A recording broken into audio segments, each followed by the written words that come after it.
안녕하세요. 타로사주 인물편 대통령을 역임했던 미국의 도널드 트럼프의 타로사주 시작해 볼게요. 옆에 그분이 계시다는 가정하에 도널드의 생년월일부터 써볼게요. 1946년 6월 14일입니다. 환원에서 얻은 숫자는 바로 22번인데요. 22번은 0번, 바로 김정은과 똑같은 성향을 갖고 있는 거예요. 그래서 북미 회담을 만났을 때 두 바보의 모임은 굉장히 위험천만했을 수도 있었을 거예요.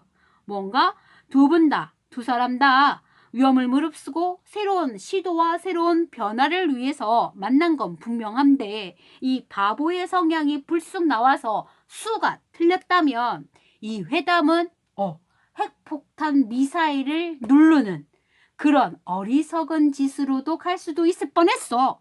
그런데 다행히 그때 한 해의 운세를 보면 바로 19년도인데요. 트럼프의 운세는 14번 절제 카드입니다. 그리고 김정은의 그 해의 북미 회담의 카드는 바로 희생하는 사람 12번에 해당하는 거예요. 그래서 김정은도 본인의 이 목적을 위해서 평화로운 인류애적인 마인드로서의 성향을 유지하려고 애쓴 거야. 양보하고 또 양보했을 겁니다. 그리고 트럼프도 역시 어떤 사단이 일어나지 않게끔 균형과 조율을 통해서 통제를 원했던 그런 한 해였기 때문에 둘 사이의 바보와 바보의 만남이 정말 바보라는 결론이 내어지지 않았던 거는 천만 다행인 거죠. 자, 그러면 이 사람의 가장 큰 성향이 드러나는 건 바로 SNS예요. 네, 아무도 재지 못합니다. 일단 올리고 보는 거야. 자기가 하고 싶은 말 그냥 내뱉고 보는 거예요. 금수저니까 권력가니까 아무 말이든 일단 책임감 없이 내뱉어도 상관없는 사람이기 때문에 아마 일말에 뭐 추후에 후회도 없었을 거며 그 거두고 싶은 마음도 없었을 거예요. 그 성향이 그대로 드러나는 게 SNS에 올린 글들을 보면 알 수가 있습니다. 보좌관이나 주변에 있는 사람들은 어이쿠야 큰일 났다 어떻게 수습하지? 라고 생각했을 텐데 이 사람의 성향은 뭔 수습은 수습이냐 내버려둬 라고 했을 수도 있을 거예요. 자, 그럼 이 사람을 잡아줄 수 있는 누구 안내견이 있을까 한번 생각해 봤는데 바로 멜라니아 여사가 그 역할을 하는 거예요. 그분의 타로 사주를 나중에 보겠지만 고위 여사제입니다.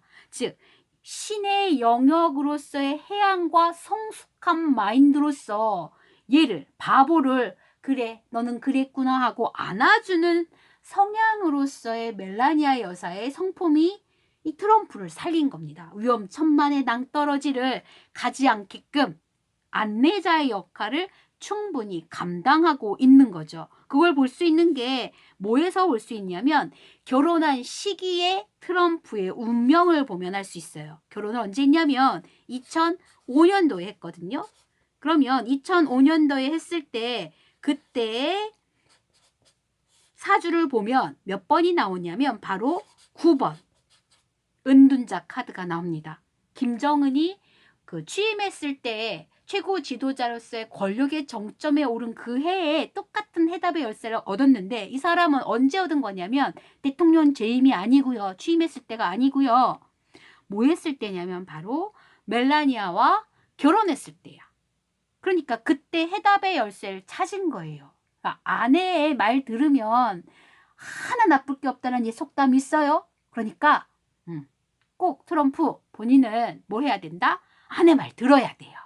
나이가 들수록 아내 말에 수긍해야 돼요. 아내가 하지 말라는 건 하지 말아야 됩니다. 그게 낭떠러지에 떨어지지 않도록 하는 이 하얀 개의 인도인 거라고 믿으실 필요성이 트럼프에겐 반드시 있는 거예요. 왜?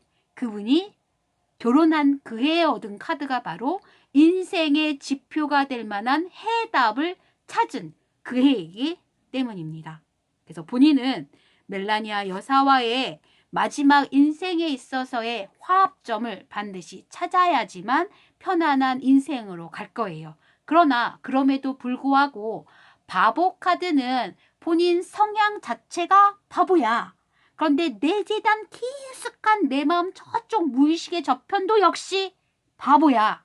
그리고 평생에 얼마 남지 않은 생이지만 그래도 내가 도전해야 될 부분이 바로 또 바보입니다. 그러니까 무턱대고 계획 없이 무언가를 시도하는 사람이긴 한 거예요. 개혁과 변혁과 그게 본인에게 좋은 것들 그리고 주변 사람들한테 좋은 일로서의 변화와 시도이길 바라면서 마무리하겠습니다.